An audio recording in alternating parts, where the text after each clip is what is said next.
febbraio ha piovuto 5 mm contro i 60 mm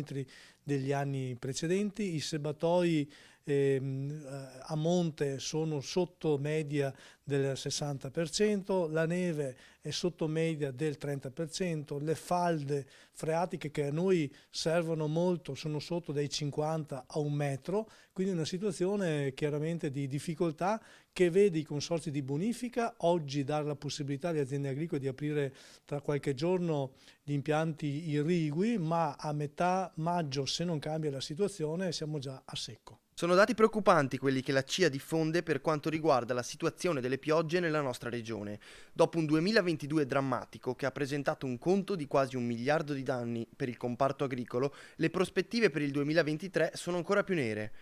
La nomina di un commissario nazionale può aiutare ad avere una visione ad ampio raggio. Bene ha fatto il governo di creare lo stato di crisi in maniera tale che c'è un commissario che dia la possibilità di utilizzare l'acqua a monte, perché oggi uno dei problemi che oggi noi nel Veneto abbiamo è che chi ce l'ha l'acqua se la tiene e quindi è un elemento determinante e difficoltoso per poi dire ai nostri amici del Trentino di darci l'acqua dei laghi ed altro, e quindi il commissario può intervenire in questo termine. Resta il problema a lungo termine, che sarebbe risolto con maggiori infrastrutture. In Veneto è molto il lavoro da fare.